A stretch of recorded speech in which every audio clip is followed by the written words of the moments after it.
pre-sand walkthrough.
With this job, we're going to be changing the mahogany and we're going to a weathered oak stain on it. So it's important that we make sure that any residual red that's on there now is removed.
scraping underneath because this is going to be stained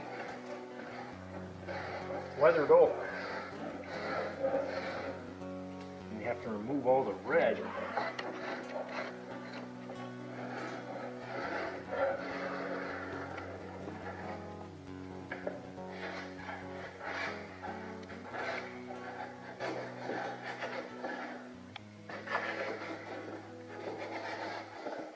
You've seen it here on Hardwood Floor Finishing 101.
We have one newel post to sand and refinish. So right now it's got that mahogany stain on it. So we're going to strip it using this circa 1850 paint and varnish remover. We're going to apply that to the lathe turned top as well as the main body that's turned on the lathe. These flats we're going to do with the palm sander. You're applying the stripper, you want to wear gloves and a respirator. The respirator is more so when you're removing. You're applying it, that's fine, you don't really need it, but you want gloves because if you get it on your skin, it'll start to burn. You will know it.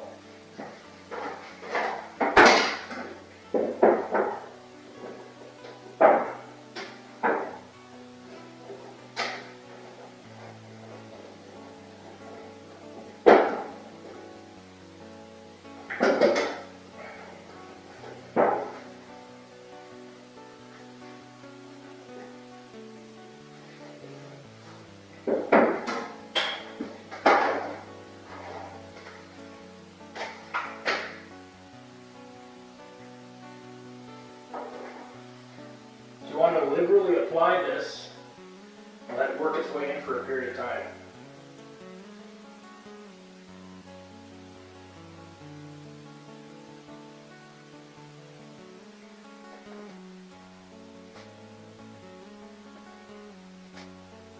You can already see it starting to bubble.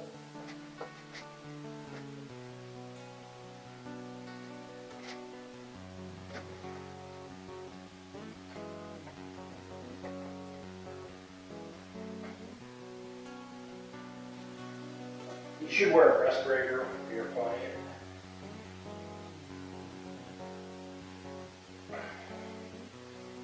Definitely going to put the respirator on when I start removing it. Because the stuff's flying everywhere.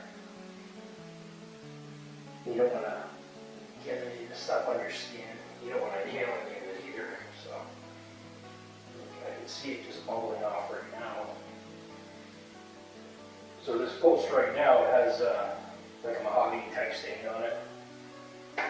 Maybe one coat of polyurethane.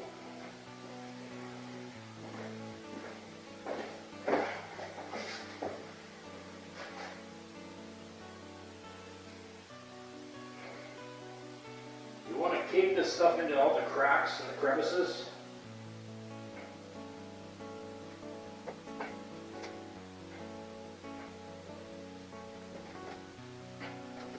So you can see just in a minute or two of me putting it on, applying it, it's now, you can see it's bubbling off there, right? See, it's turning all kind of white, right? So it's bubbling that right off. And here you can see it really taking effect.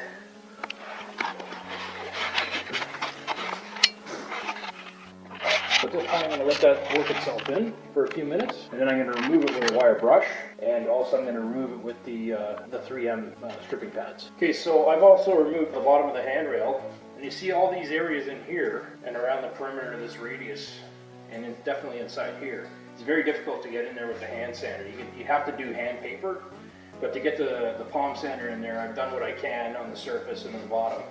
And I can do a bit of this radius here, as you see here. But this internal here, right in here, and apply some of that stripper. I'm going to goop some of that stuff on here. So we're going to let it work its way in.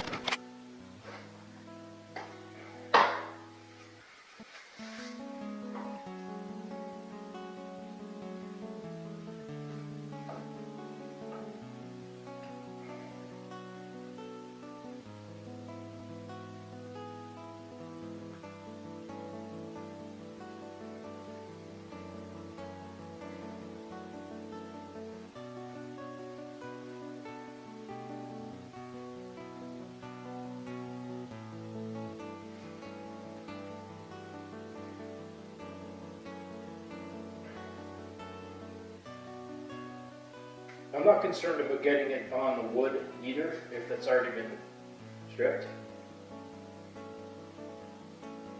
Because I'm going to be sanding this off again anyway.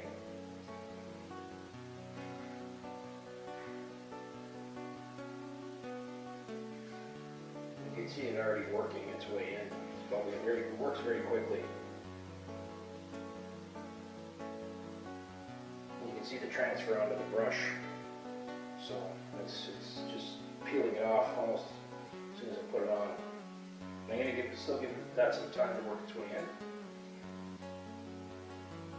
So when you are wire brushing the newel posts that have strip rod, you want to make sure you're wearing a respirator, rubber gloves, and goggles. I have glasses on, so I'm okay that way, but if you don't wear glasses, you should wear goggles or eye protection, because the stuff's flying everywhere when you're going at it with the wire brush. This stuff's going to be flying everywhere. And I also use these 3M pads, these contour stripping pads by 3M. They're effective in getting into the contours of the grain.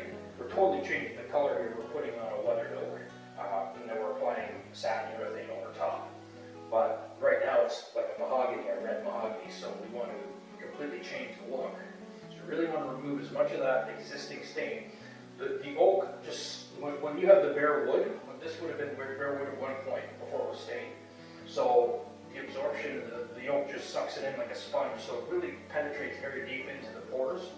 So you're not going to get all of it out, but you want to get the majority that's on the surface removed. Now when you are removing the stripper, you want to make sure you have quick access to water just in case you get it on your skin, because you want to be able to rinse it off immediately. If you get it on your skin, it'll start to burn and you'll know it.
second application of the stripper.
I also take this scraper, and these rounds here, I've sanded the flats and stripped off what I could from the round part at the top here, and these lane plates here. Now what I do also is I take a scraper and I just go around the perimeter.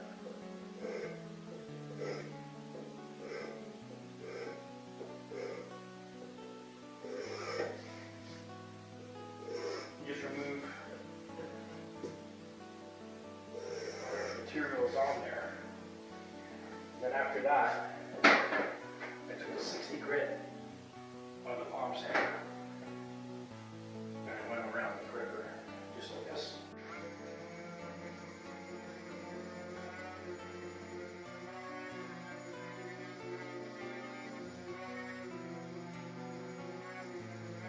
And that's fine because it's 60 grit, it's just a dual post, right?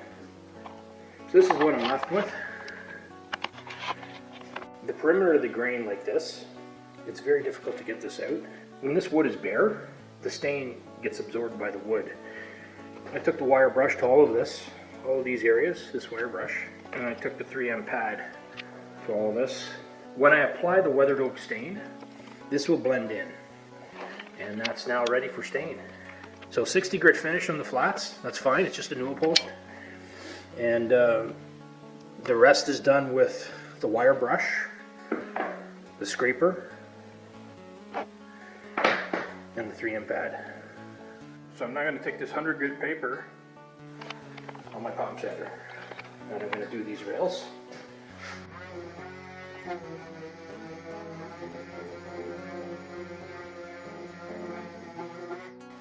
So when you're doing these rails with the palm sander, you got to be careful not to mushroom the ends of these, because when they're installed, you don't want to see the mushroomed end when it's going to butting up to a wall, or if it's butting up to an adjoining newel post, etc.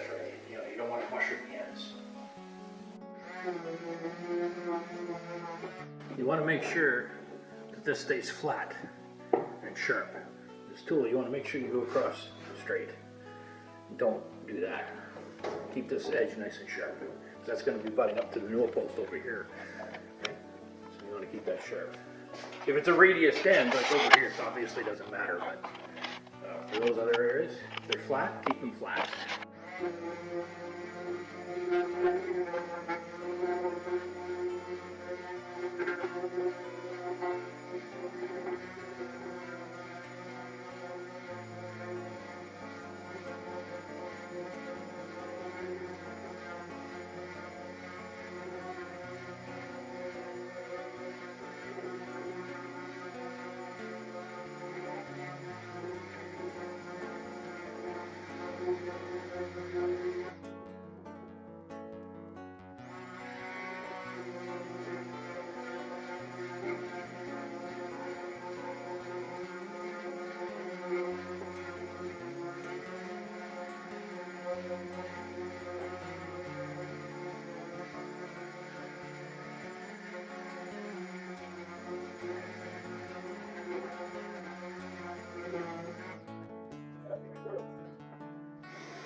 finishing the floor now with the 36 grit, then we're going to go to the 60 grit, then the 80 grit, in that order.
For this job, we'll be applying Varathane weathered oak stain.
So we're back the following day. The stain is dry.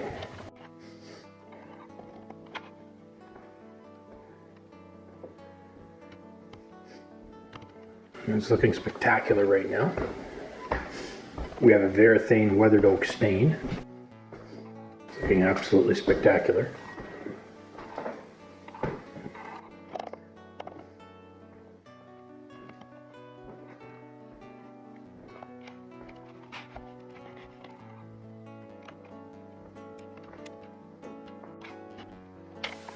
So on a close inspection of the perimeter, you can see that there are no edge lines.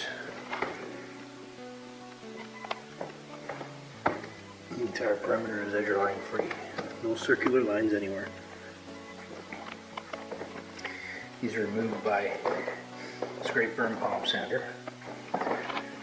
And then we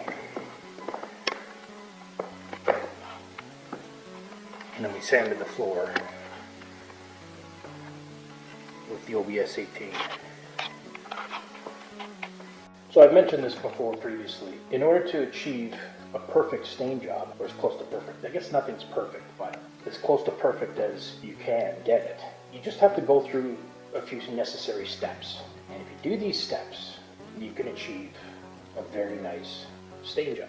And through experience, I came up with this, the way I do it.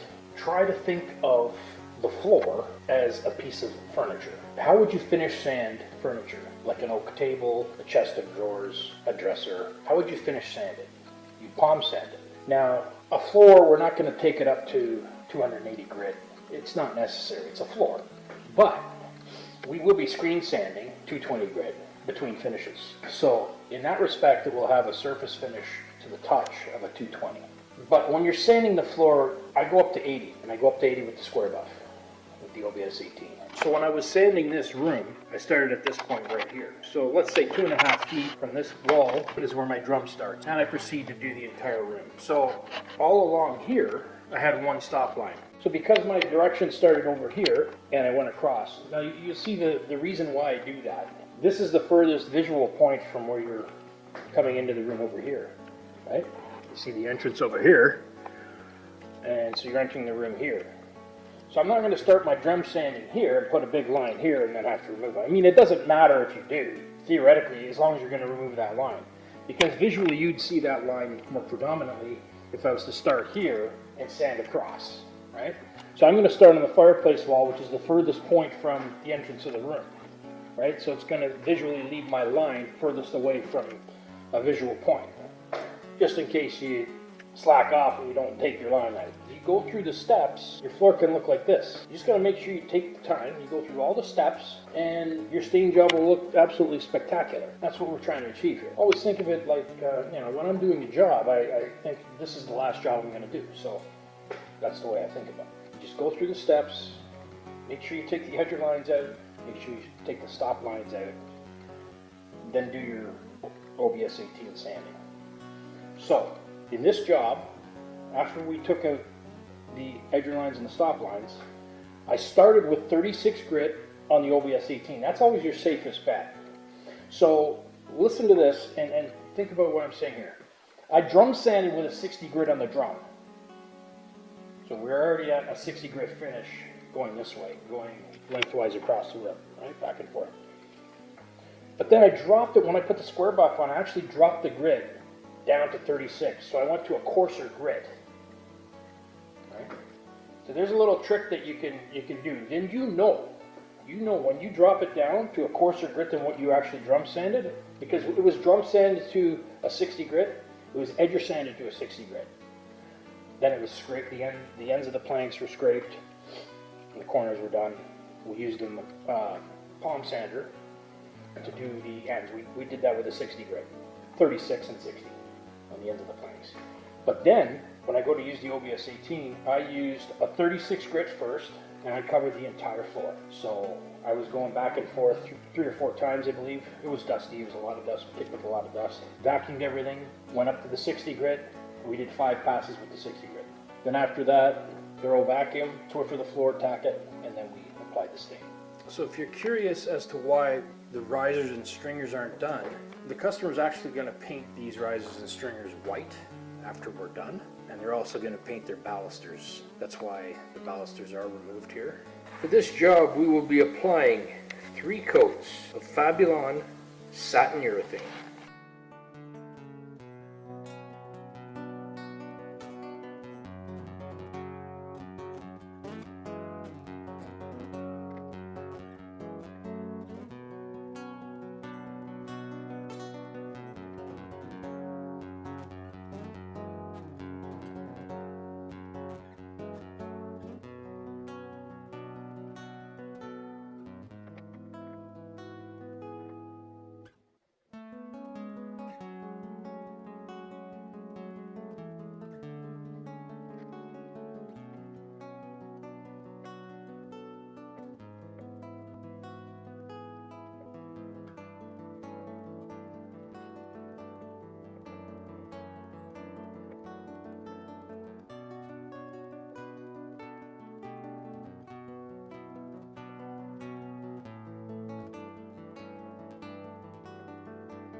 So we're back the following day.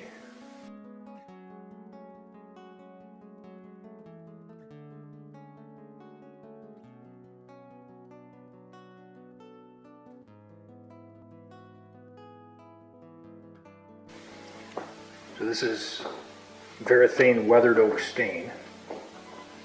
And right now we have one coat of satin urethane on here.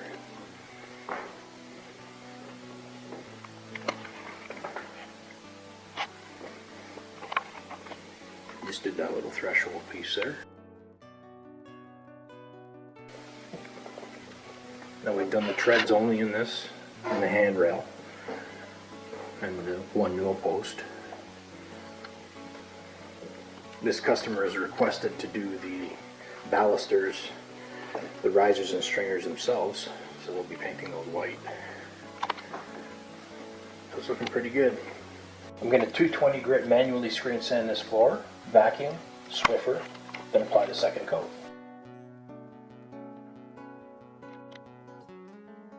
So the floor here isn't too bad.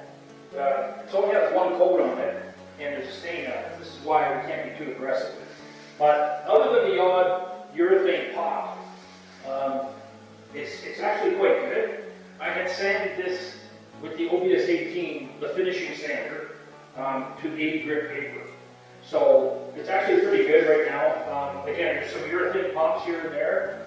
And so I'm just going to very lightly knock the heads off, kind of the urethane pops off with this 220 grit. I got 220 grit on the full sanders here.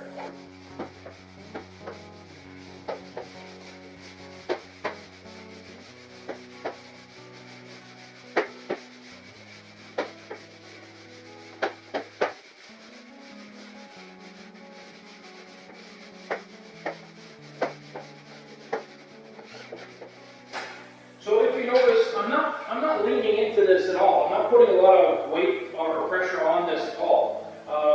We only have one coat of urethane on here, so if you start digging in and grinding, you're gonna go through that urethane, and you'll go in. You can maybe remove the stain and be down in the bare wood. You don't want to be dealing with that.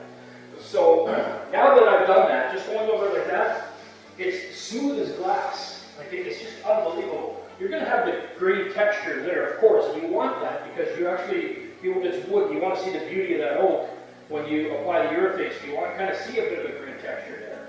I'm going to continue out, do the rest of it, and then we're going to vacuum it, tack it, and then apply the next coat.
it back the following day.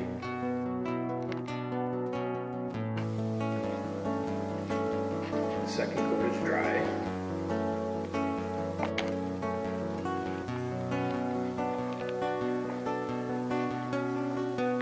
Really nice now.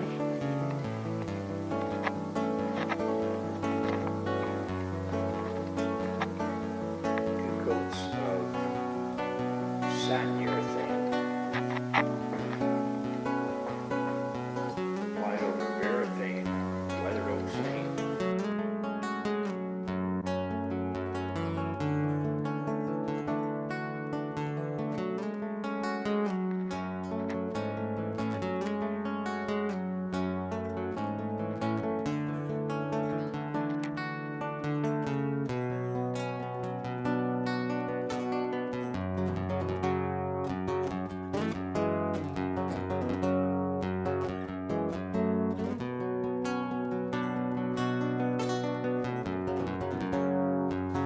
I'll be going through the same process that I